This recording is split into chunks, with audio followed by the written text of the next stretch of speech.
A CIGA comezou este mércores unha nova campaña de movilizacións en prol de unhas pensións dignas para os traballadores, dende o sindicato posicionanse en contra da reforma da xubilación anticipada acordada polo Goberno Central e por UGT e Comisións Obreiras.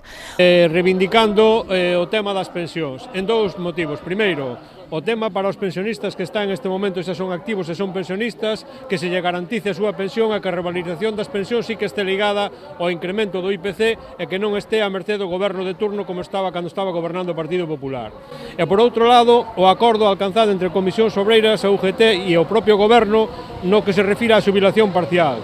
Xubilación parcial que nós entendemos que é totalmente arbitraria, é totalmente antidemocrática e é anticlase traballadora, porque nós entendemos tamén que un dos colectivos máis desfavorecidos co tema das xubilacións parciais é todo o colectivo feminino, todo que atende a mulleres. Estamos falando de todo o sector da conserva, o sector da hostelería, o sector da limpeza, o sector de seguridade, etcétera, que, por non requerir, lóxicamente, as condicións, son neste caso as máis perxudicadas e, polo tanto, é unha discriminación entre homes e mulleres a este respecto. O delegado do sindicato en Arousa fixo un chamamento a todos aqueles que queiran participar na manifestación de Santiago vindeiro 26 de xaneiro.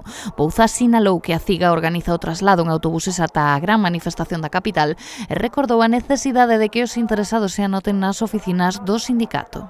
Efectivamente, nós o propio día 26 vamos a facilitar autobuses que saldrán ás 10 da mañán desde o Grove, saldrán ás 10:30 desde Cambados e ás 11 desde Vilagarcía. O que pedimos é que toda a xente aquela que queira asistir sí que non se anoten nos autobuses, porque non queremos nin por exceso nin por defecto, non? Todas aquelas persoas que estén interesadas van a ter o transporte gratuito, porque lóxicamente isto non é un colectivo, como decía antes, nin dos traballadores que están en activo, nin dos pensionistas que están cobrando a pensión. É un colectivo de toda a sociedade que, polo tanto, nós o que pedimos son pensións dignas e garantidas independentemente de onde se este en un lado ou no outro. Esta primeira movilización comezou dende a sede do sindicato das oficinas do Instituto Nacional da Seguridade Social en Vilagarcía, sinalar que ademais tivo lugar de maneira simultánea en diferentes vilas galegas.